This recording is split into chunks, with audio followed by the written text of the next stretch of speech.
En una sala blanca, bajo luz fría, una cara empieza a existir sin pinceles ni íconos.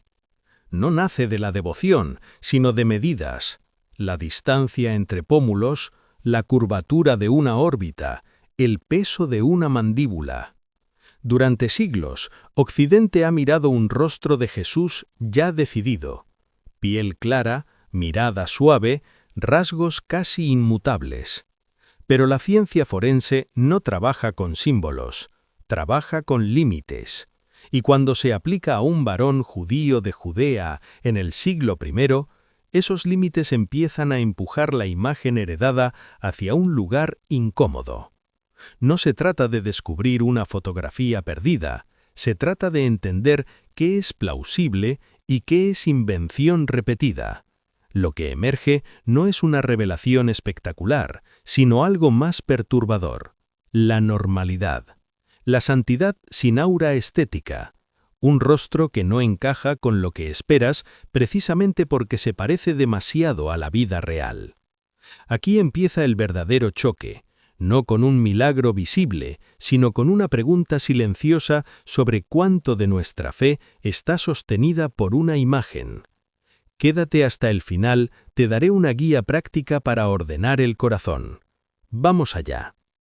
La imagen más conocida de Jesús no nació de una investigación, sino de una cadena de repeticiones.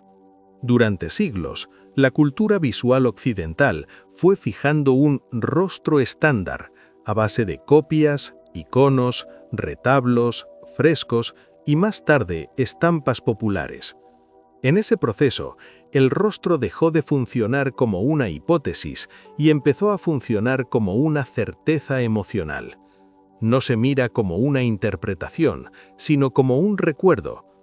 Pero esa imagen no procede de un retrato del siglo I. No hay un original del que todo lo demás sea réplica fiel. Hay, en el mejor de los casos, tradiciones artísticas que se fueron asentando por motivos muy distintos a los científicos. Hacer reconocible a Jesús, transmitir autoridad, expresar mansedumbre, sugerir divinidad, diferenciarlo de otros hombres. Y aquí aparece el primer problema. El arte no intentaba describir, intentaba significar. Por eso, el Jesús de calendario resulta tan estable. No cambia con los siglos porque está construido para ser símbolo, no para ser dato. El pelo largo, la barba cuidada, la piel clara en muchas versiones europeas, la serenidad inalterable, todo eso habla más del lugar y del tiempo que lo pintó que del hombre que caminó por Galilea.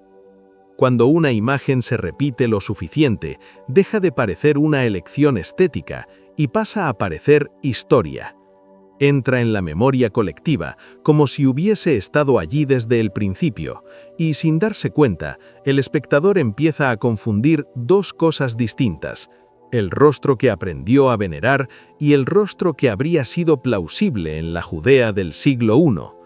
La ciencia forense, en cambio, no hereda esa comodidad, no trabaja para que una figura sea reconocible, sino para que un cuerpo sea coherente. Y la coherencia, a veces, es lo que más incomoda. La palabra forense suena a certeza, como si un método pudiera arrancarle a la historia una fotografía definitiva. Pero la reconstrucción facial no es una cámara, es un protocolo de plausibilidad. Cuando un equipo forense trabaja con un cráneo real, lo primero que obtiene no es una cara, sino un marco: anchuras, ángulos, proporciones. El hueso marca límites claros en pómulos, mandíbula, frente, órbitas.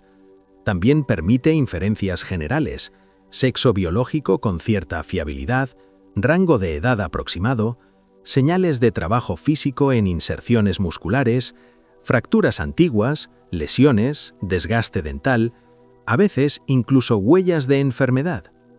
El problema empieza cuando el espectador confunde límites con detalles. La mayoría de lo que hace que un rostro sea reconocible pertenece al tejido blando: grosor de labios, forma exacta de la nariz en su cartílago, caída de los párpados, arrugas, tono de piel, textura, vello, cicatrices superficiales, asimetrías mínimas. Eso no está en el hueso, se estima. Y se estima con tablas, promedios de espesores de tejido en puntos concretos del cráneo, obtenidos a partir de poblaciones modernas o de muestras limitadas. Se colocan marcadores, se construye una superficie. Después llegan decisiones inevitables: cuánto volumen en mejillas, qué grosor en labios, qué cierre en la línea mandibular.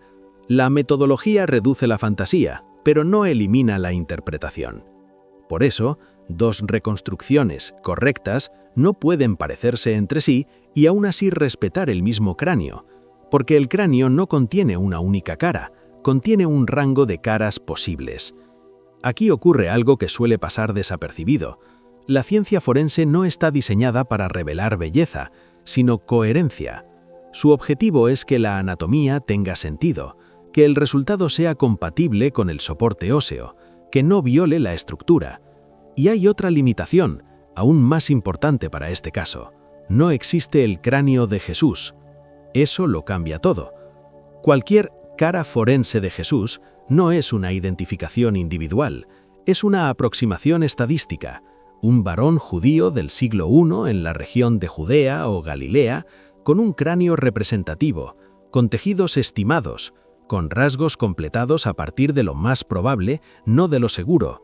Lo que se obtiene entonces no es la verdadera cara, sino un espejo incómodo de plausibilidad, un recordatorio de que la historia fue material y de que la imagen heredada, tan pulida y tan estable, no tiene por qué coincidir con lo que un cuerpo real habría permitido.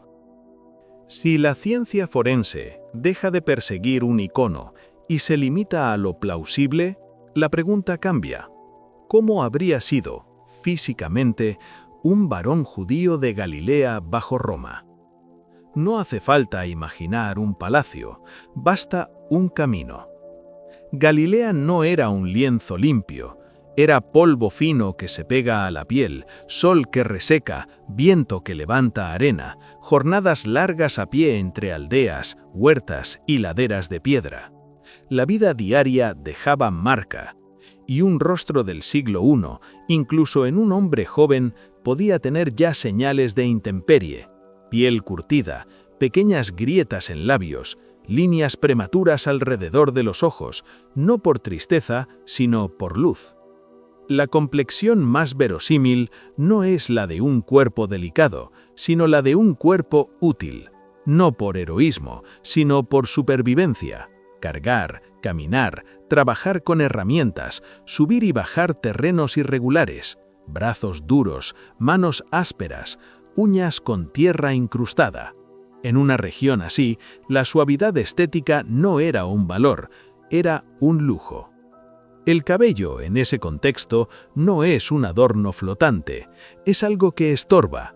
Lo razonable es pensar en pelo oscuro, denso, manejable, más corto de lo que la tradición europea popularizó después, y una barba real, no diseñada, irregular, con zonas más ralas, recortada cuando se podía, dejada crecer cuando no, no porque el hombre quisiera parecer sagrado, sino porque era lo normal. Y luego está el tono de piel, el más traicionado por la herencia visual occidental. En Judea y Galilea, entre sol y genética regional, lo plausible se aleja de la palidez idealizada y se acerca a tonos mediterráneos y de Oriente Próximo, piel morena u olivácea, con sombras de bronceado, con contraste en manos y rostro, donde la exposición era constante. La ropa tampoco ayuda al mito. Las telas eran vastas, de lana o lino, cosidas para durar, no para lucir. Colores apagados, remiendos, manchas de uso, bordes desgastados, sandalias que deforman el pie y abren la piel en el talón. Un hombre así no caminaba con la limpieza de una estampa, caminaba con el peso de los días. Todo esto no demuestra cómo era Jesús, pero dibuja el contorno humano más probable del mundo en el que vivió. Y ese contorno, por sí solo, ya choca con el rostro que Occidente aprendió a venerar, no por irreverencia, sino por realidad. Una reconstrucción facial empieza con una renuncia, no buscar una cara famosa, sino obedecer al hueso. Primero llega el soporte. El cráneo, real o de referencia, se fija sobre una base estable. Se fotografía, se escanea, se mide. No para embellecerlo, sino para impedir que la imaginación se cuele por las grietas. La mesa se llena de números y esos números se convierten en un mapa.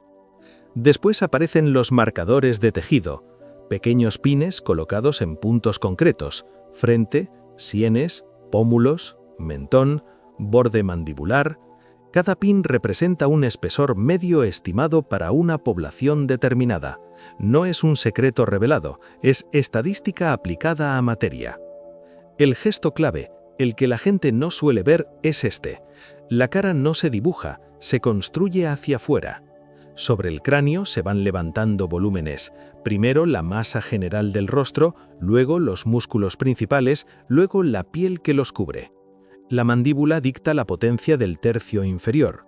Los pómulos limitan la anchura. La abertura nasal marca la base de una nariz que aún así seguirá siendo lo más incierto. El cartílago no fosiliza. Lo que se hace es inferir una forma probable, compatible con la estructura ósea, sin convertir la probabilidad en dogma. Aquí ocurre algo que suele pasar desapercibido. Dos decisiones pequeñas pueden cambiarlo todo sin romper ninguna regla. 1 milímetro en el grosor del labio, un leve ajuste en la proyección de la nariz, una mínima variación en la grasa subcutánea de las mejillas. Y sin embargo, el cráneo permanece idéntico. La reconstrucción no produce un rostro verdadero, produce un rango razonable de rostros posibles. Por eso, cuando alguien afirma haber visto la cara real de Jesús en una imagen forense, conviene recordar el procedimiento. Lo que se ve es un resultado coherente con un tipo humano, con una región y con una época, no una identificación individual. En este punto, el método se vuelve casi ético. Obliga a dejar fuera lo que no puede sostenerse: color exacto de ojos, textura precisa del pelo, cicatrices superficiales, expresión habitual. Todo eso pertenece a la vida pero no al hueso, y cuando se añade en una recreación ya no es forense, es narrativa.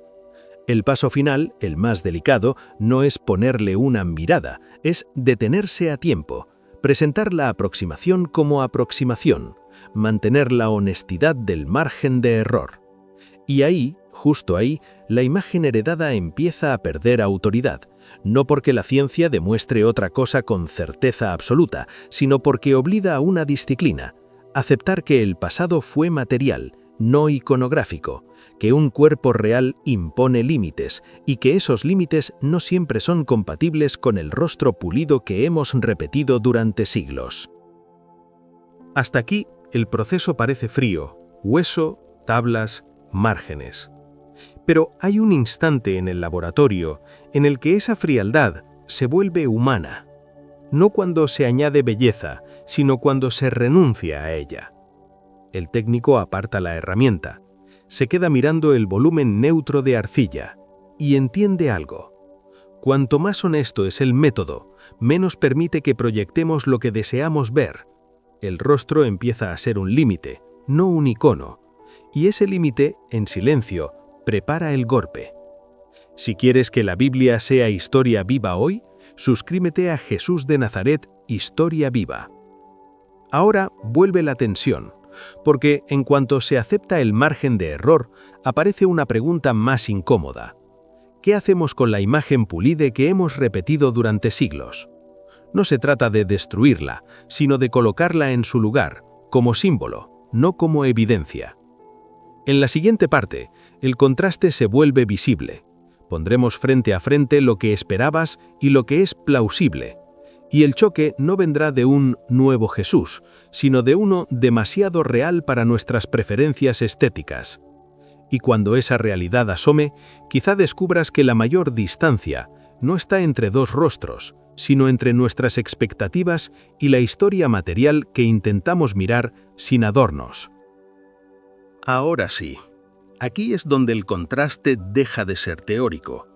De un lado está la expectativa, el rostro pulido, simétrico, casi inmutable.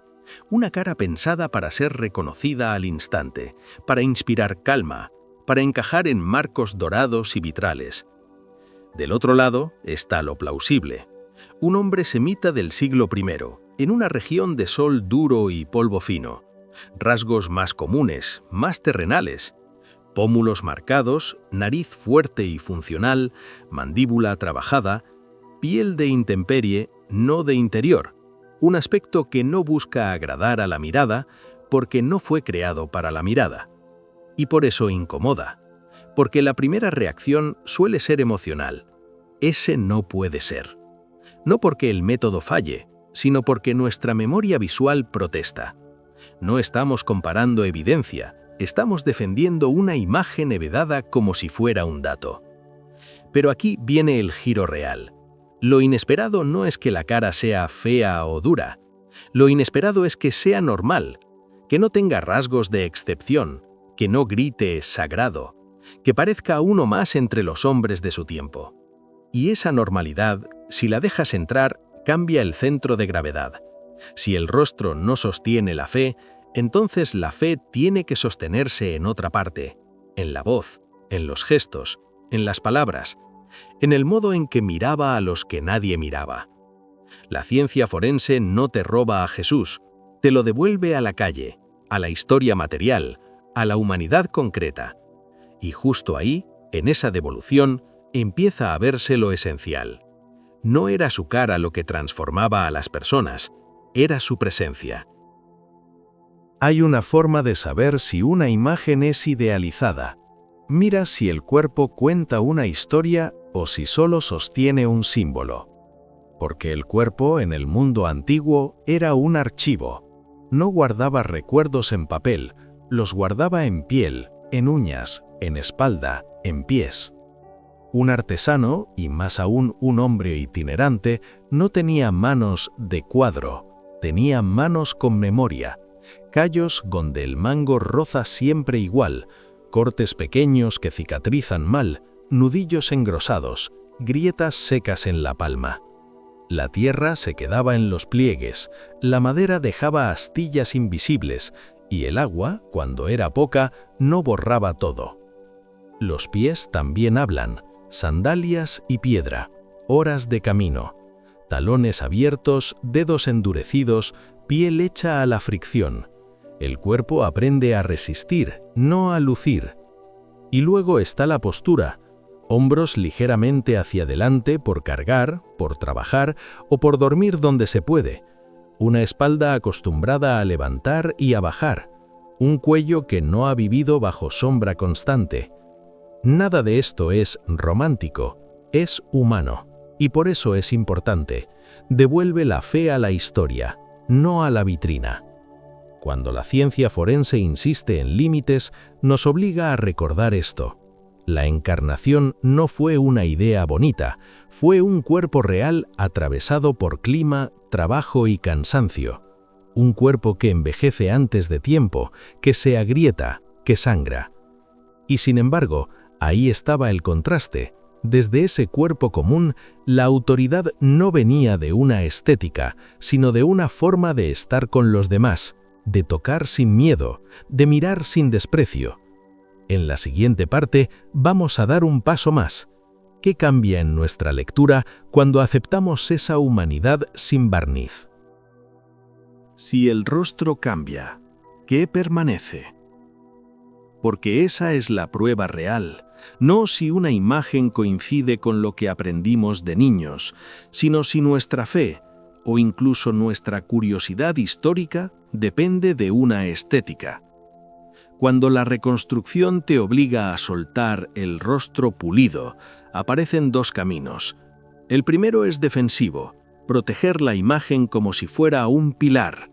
El segundo es más difícil, dejarla en su sitio, como símbolo legítimo, pero símbolo al fin, y entonces mirar de frente lo que la historia material permite. Y aquí llega la pregunta que casi nadie se hace en voz alta. Si Jesús hubiese pasado a tu lado en un camino polvoriento, sin aura, sin luz alrededor, sin la cara que esperabas, ¿lo habrías reconocido? No por el dibujo, sino por lo que hacía con la gente. Porque tal vez lo decisivo nunca fue su apariencia, sino su modo de estar, cómo hablaba a los que nadie escuchaba, cómo tocaba a los intocables, cómo miraba a los culpables sin aplastarlos. En ese sentido, la ciencia forense no corrige un retrato, te quita una muleta. Y eso duele, pero también limpia. Te obliga a pasar de la imagen a la presencia, del icono al encuentro. Y si algo permanece cuando el rostro se vuelve incierto, es esto. La autoridad de Jesús no dependía de ser bello, sino de ser verdadero. Si has llegado hasta aquí, probablemente ya notaste el punto central. No estamos discutiendo un retrato, estamos discutiendo un hábito interior. Porque la mente hace esto, cuando no sabe, rellena, y cuando rellena, se apega. Y lo que empezó como una ayuda visual termina funcionando como una certeza. Así que aquí va una guía simple, aplicable, para no confundir símbolo con evidencia, y para que el tema no se quede solo en curiosidad. 1. Nombra lo que es. Di en voz baja, esto es una representación. No es un enemigo de la fe, es una herramienta, pero una herramienta no manda. 2. Separa me gusta de es probable. Pregunta honesta, ¿me impacta porque es verdadero o porque es familiar? La familiaridad emociona, la incomodidad incomoda, y esa incomodidad puede ser saludable. 3. Acepta el margen sin ansiedad. El pasado no siempre ofrece nitidez. Si necesitas una cara exacta para creer, entonces no estás creyendo en Jesús, estás creyendo en una imagen. 4. Cambia el centro. Haz este cambio mental, del rostro a la voz, de la estética al carácter, del icono al gesto. Cuando leas los evangelios, fíjate en cómo responde, a quién mira, a quién toca, a quién perdona, a quién confronta. 5. Un ejercicio de 20 segundos. Cierra los ojos e imagina un camino polvoriento. Y repite, si no lo reconozco por su cara, que lo reconozca por su misericordia. Eso ordena la mirada. 6. Quédate con lo esencial. La ciencia puede ayudarte a no idealizar, pero lo que transforma no es una reconstrucción facial, es la presencia que los textos describen. Y si el rostro se vuelve incierto, no pasa nada, porque lo decisivo no era su cara correcta, era su verdad en lo cotidiano. Al final, cuando decimos la verdadera cara de Jesús, necesitamos humildad. La ciencia forense, en este caso, no puede darte una identidad, puede darte un límite, puede decirte esto es plausible para un varón judío del siglo I en Judea o Galilea. Puede recordarte que el pasado tuvo peso, polvo, sol, cansancio, que la historia no era un cuadro colgado, era piel, era camino, era vida. Y quizá por eso, la conclusión es tan incómoda como liberadora. Si lo que te sostiene es una imagen, esa fe es frágil. Si lo que te sostiene es una presencia, esa fe es sólida. La imagen heredada no tiene por qué desaparecer, puede quedarse donde siempre debió estar, como símbolo, como arte, como lenguaje del corazón, pero no como evidencia. Porque un cuerpo real impone límites, y cuando aceptas esos límites, el foco vuelve a lo esencial. Jesús no transformaba a la gente por parecer distinto, sino por amar distinto, no por una estética perfecta, sino por una verdad que se dejaba tocar. Así que, si este vídeo te movió algo por dentro, quédate con esto. Tal vez nunca sepamos su rostro con exactitud, pero sí podemos reconocerlo en lo que hacía. Y eso sí es historia viva.